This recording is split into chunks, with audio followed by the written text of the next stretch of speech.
preacher. And then if he don't preach, well, he probably ain't called. I'm telling you right now, there ain't no excuse here tonight. Hey, come on. There ain't no excuse here tonight. What a good presence of the Holy Spirit. Yes. The Bible said where the Spirit, where the Spirit of the Lord is, there's liberty. And I'm going to tell you now, if you don't feel like shouting, then it's your fault. If you don't feel like saying amen, that's your fault. Don't blame it on this church. Don't blame it on this pastor, because the Lord has come down He just poured out the liberty in here. All the way down to Brother Dean singing, because God just told me right there, now is it good with you now? You don't have to be ashamed of your roots, you can go on with it now. You know, my family's all the time telling me, stay white, stay white, stay white. And so I try my best too, but sometimes I have to hide my roots, you know. But when I go somewhere where there's liberty, I don't have to say nothing, say what Jesus wants. That's right, brother. A young preacher was taking the pulpit to do his first sermon, and needless to say, he was nervous. I've been doing this for years and years, and I still get nervous. That's right, brother. And I'm like, God, if you'll hurry up and show up, I don't know what's going to happen.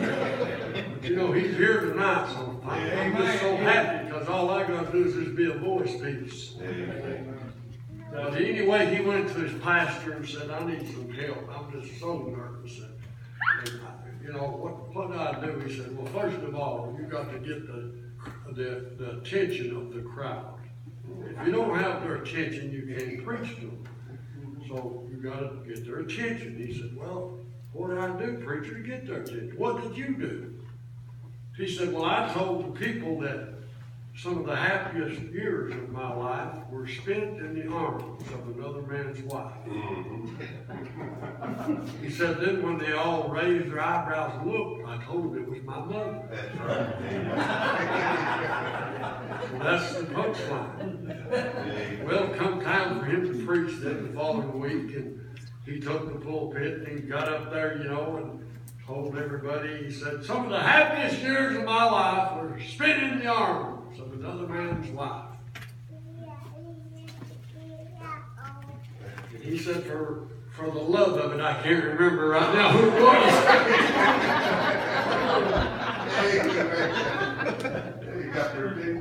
We forgot the punchline. It's good to be saved and good to be in God's house. I appreciate Brother Dean opening the pulpit to me and the members of the church having confidence in me. Even telling him we need to get Brother David to come when I've been the pastor of many of you, and I know that not everything that I have preached they didn't always like, because some of them told me. But that's all right. I can take constructive criticism. But nothing makes you feel any better when you're in the ministry than confirmation. I've studied to do this message. Is it the right one? God, do I need to change this? Show me something. And so when I first entered in the building tonight, He showed me. Turn your Bibles to Matthew chapter 7, verse number 7, and stand with me for the reading of God's Word out of respect for the Lord's house and in reverence to the Word of God. Then you can sit back down in a moment. I won't keep you long anyway, because I'm not long-winded. I found out that my brother-in-law told me once you can't tell it all in one message. And at that time I was doing an hour and 10 minutes. And they said, I don't mean to hurt your feelings, but it's going to help you in the long run. I told my wife, you know what? It did kind of hurt my feelings, but it was the truth. And then I cut back to 30 minutes, and these days about 20 does me, so I'm not going to keep you long. But as I read this verse, you'll know what I mean when I said I got confirmation when I walked in the door and sat down tonight. Here's what it says. Ask, and it shall be given you. Yes, that's right. Seek, and ye shall find. Yeah. Knock, and it shall be opened unto you. Surely now you know that I got confirmation when I first came in. Because that's the very thing that we were talking about. Amen. Bow your heads if you would. Father, thank you tonight for the presence of the Holy Spirit being so real, so alive. I pray for the next few minutes that you'll just take over and move old David out of the way. And let me break bread with the children tonight. You said, Peter, if you let me feed my sheep. God, tonight, David wants to feed the sheep. And I need the master chef to help me serve a plate, God, that everybody will be fed here tonight. And for whatever's accomplished, we'll give you the praise and honor and all the glory when the invitation's given. In Christ's name, all the people said, Amen. You can be seated if you like. You know, I just love the Word of God, and to the point that that song really doesn't do it justice that we sung, that grows and it grows. Yeah. But the truth is it does. And I want you to know in your marriage, your love needs to grow. Yes. If it's not growing, it's at a standstill, it's at a dangerous point. That's right. Tonight you need help. See, your marriage has to be maintained just like your automobile, just like your house. Yeah. And maintenance, right. It's required maintenance. If you're a homeowner, now if you're a renter, you call the landlord and cry on his shoulder, but somebody's got to take care of business. Yeah. And so it is with your lawnmower and anything else that you may own or have. It all requires maintenance. And the Christian life is the same way. Yeah. We need maintenance. So tonight I want to speak, if you're not saved, I want to address you first. Say you don't know Jesus as your Savior. You're not going to ever know Him until you ask. Right. He's not going to come and ask you. Now He did do this. And I like to get everybody to preach sometimes and help me. So I'm checking you out spiritually to see how much you know. But He said I come to all right, and that which is lost. So if you're here tonight and you're not saved, He's got you in His focus. Amen. He has found you. I'm so glad He found me, Jay. Amen. I'm so glad He found me. And yeah, He sought me, then He bought me. Thank God. I'm glad that Jesus, He saved me as a child. And as a child, I understood as a child. Yeah. That's good enough. If you're a child tonight, you feel like you need to be saved, don't let nothing hold you back. You come and give your heart to Jesus. Yes. And if you're a middle-aged or an elderly person, you feel like you need to be saved, then you need a no-soul salvation. That's right. I don't want to hope that I'm saved. I've met people and I'm just, that's my job. And that's Brother Dean's job. And guess what? You're probably going to say, what? That's your job if you're saved. Yeah. But you know, everybody that's born again is called into the ministry. That's right. Now, you're not called necessarily to pastor a church. That's right. You may not have, that's a gift, see? That's a gift. And you all know that? Say amen. Amen. Pastor's a gift. And I know there's some families here that I used to pastor, and they know what I'm talking about. He is a gift. There's a lot of preachers out there that are not pastors. Right. They're just preaching. Yeah. Then there's evangelists right now I'm not pastoring and I'm evangelizing. But let me just tell you, then there's those who are not pastors and they're not preachers. So what are they? Matthew chapter 5 and verse 16 says they're light. You've been saved. Here's what it says about you. You are the light of the world. Right. Now I want you to take that personal. To the point that if somebody's watching you, and if you don't flip the switch on, they're not going to find the way. Right. And you are the light of the world. Let your light shine. Not your pastors. Right. Not your mothers and fathers or your brother and sister. Your light. Let your light shine before men. Yeah. Talking about all mankind. Yes. Yeah. Men and women and boys and girls are watching you of all ages and of all walks of life. That they may see your good works. Now, we know we're not saved by good works. No. But God wants us to have some good works, Brother Terry, so people can see us. That's right. And now, anybody drives by tonight that knows my car will see it sitting here. And they'll see, and Brother David's at church tonight. Yeah. They'll see your car out there. Then they're going to be watching us on Monday to see what we do. Yeah. And so your language, I hope, will back up your testimony about being saved on Monday on the job. You don't have to run around holding a sign up saying, guess what, I'm a Christian. I've been saved, or I'm a member out here at Sugar Grove. Just live the life that you ought to live. And you'll preach a far greater sermon with your feet than you will ever preach with your mouth. Amen. Now I promise you that. But anyway, you need to ask tonight if you're lost to be saved. You just call on Jesus. Romans 10 and 13, whosoever shall call upon the name of the Lord shall be saved. Amen. If you don't, why then it won't happen. It's just that simple. So you will have to call on Him. Now, if you're here and you've been saved, but you're drifting away from God, not close as you used to be, and don't have that unction and that anointing and the desire, Satan has come along and zapped the peace out of your heart and joy, and you're just going around with a sad sack kind of a face, and lip looks like a sidewalk. The best you can do, you try to raise it as often as you can, but still it just seems like. So I was talking with a lady just Friday night. She lives right over here in Kingston. I tried to get them to come to church here, and I'm not going to give up on them, but let me tell you something. I told her depression is nothing new to us. He shows up at everybody's bedside every morning. When you first wake up and says, good morning, I've come to whoop you today. Now it's up to you what happens. He can win or lose. You are no match for depression. I promise you that. But Jesus, on the other hand, can take care of him. Amen. When you call upon Him, you'll find out that depression vanished out of the room and left. When you call on Jesus, because I'll tell you why. The way we resist Satan is by calling upon Jesus and saying, Lord, like that song we sing, I can't even walk without you holding my hand. I need you to now, today, to lead me and guide me in the paths of righteousness for your name's sake. It's not to make me look good or you look good that we do good works. But it's to make Jesus look good at what He's done for us. And when they see our good works, the Bible said to glorify our Father, which is in heaven. How will they get glory? They'll come to know the Lord through your own personal walk, your own personal testimony. Know that you can't, when you go fishing, you don't always catch them right then, you know.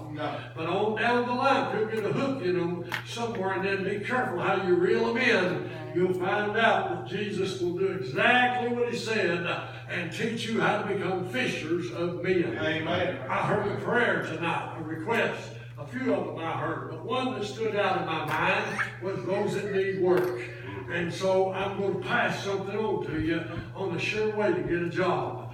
And this is a sure way to get a job. Put in 10 applications at 10 places that you do not want to work. Did you understand me when I said that? But you don't always get what you want. That's an old rock and roll song from the 60s. You don't always get what you want. So if you're going to put in 10 applications at 10 places that you don't want to work, one of them will call you, and then you can call me and say, Brother David, I got a job. I don't really want it. It don't pay enough. It ain't got no benefits, but hey, it's better than nothing. And it'll kickstart you. And then God will say, now that you've swallowed your pride and showed yourself to be He that humbleth himself shall be exalted in due time. You know something? You've got to take a job that you don't want to get a job.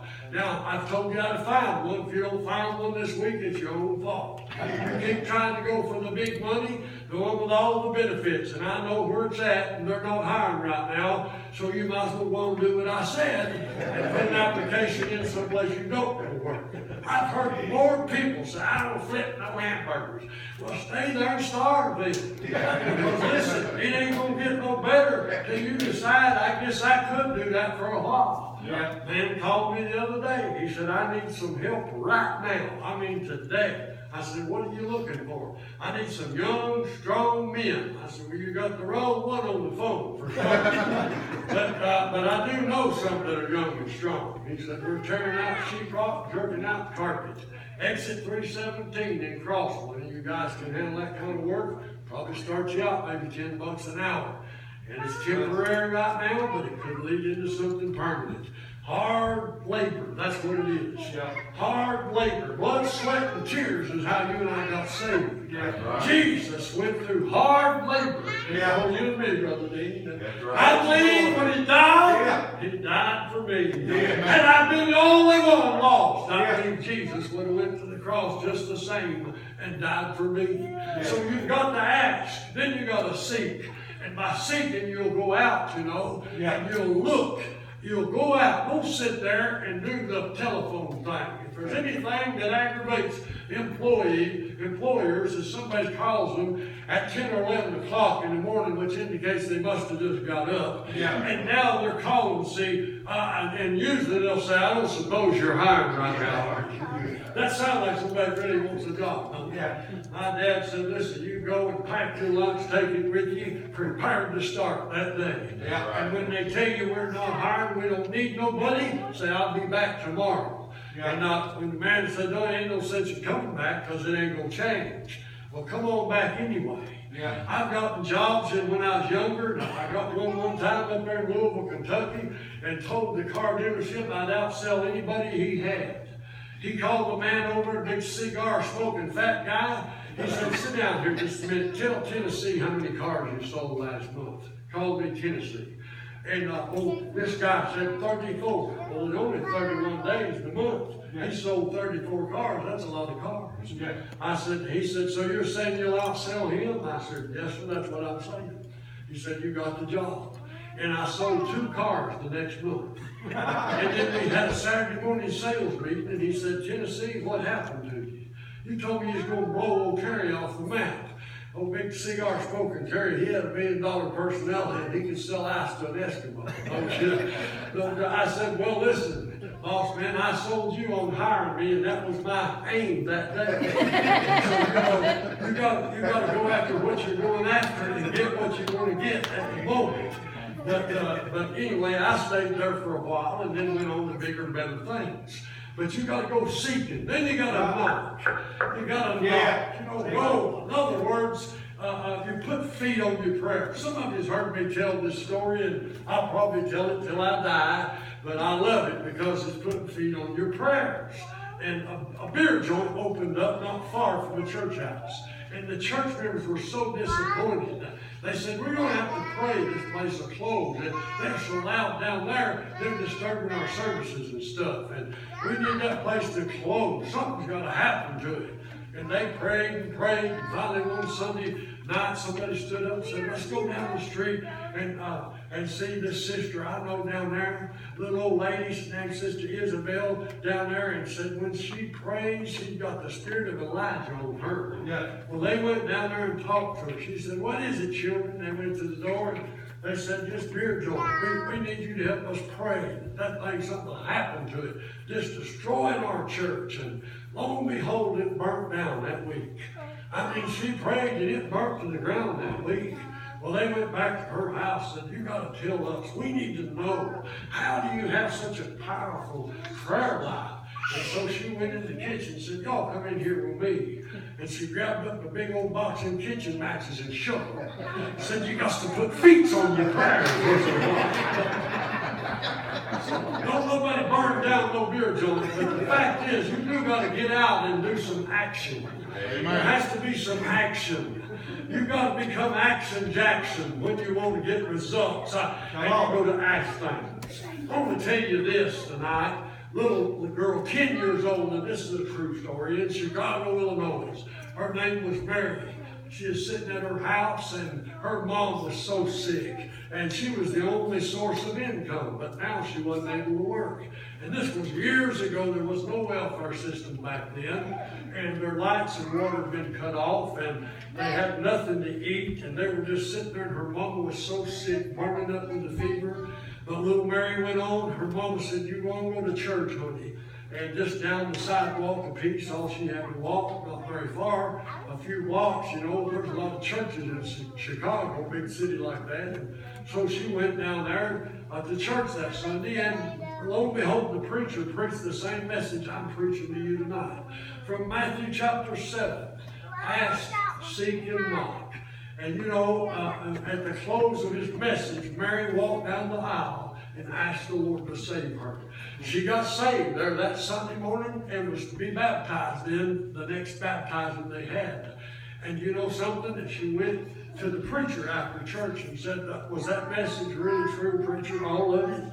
He said, yes, honey, it was all true. So she said, I can ask Jesus for anything. And he said, you can ask him for anything. And she said, could I write him a letter? He said, you can write him a letter. And so being the pastor he was, you know, he didn't want to discourage the little girl. So he said, write him a letter. And so she went home and sat down and wrote a letter. Dear Jesus, said, my mom is awful sick and needs a doctor, but we don't have any money. And she said, there's nothing in our house to eat. And the lights and the water have been cut off. And I hope, according to the preacher, that I can ask you these things and that you can do something about it. She put it in an envelope and she signed Mary to it and just got saved underneath of that.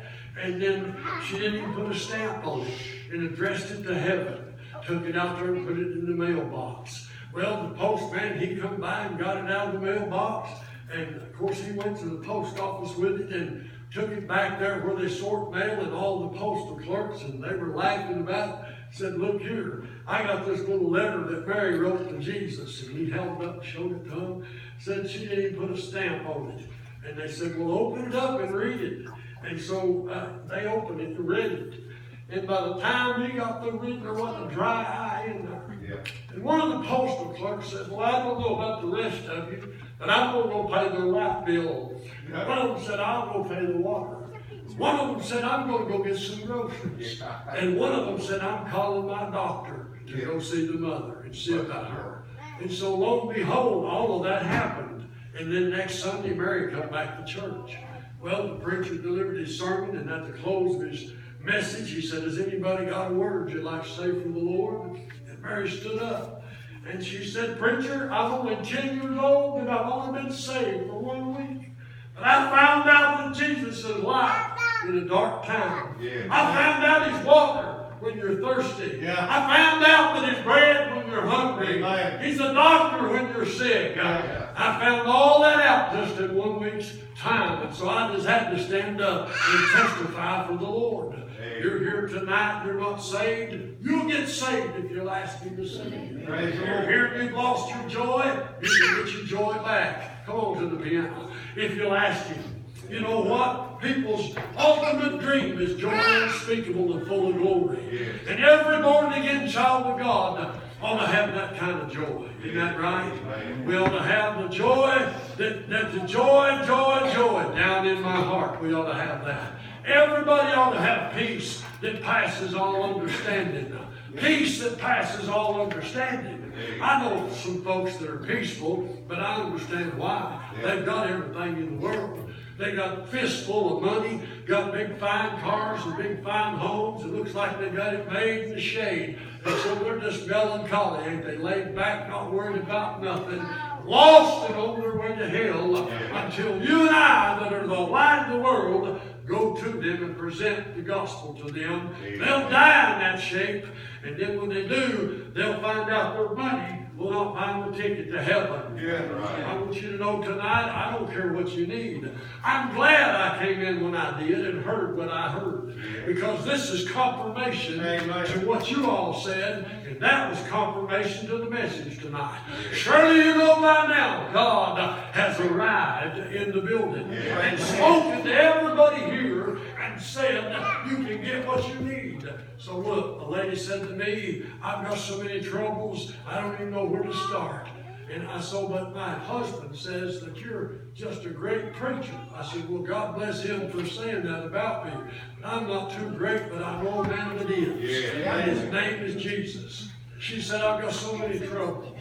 I said, have you? I said, well, according to the scripture, you're on the right track. Because that's what it says about all of us. Man's born of a woman but a few days and full of trouble. And I've always said this, and I've held revivals all over this country. Is there anybody here that don't have any troubles? Please stand up. The rest of us would like to meet you.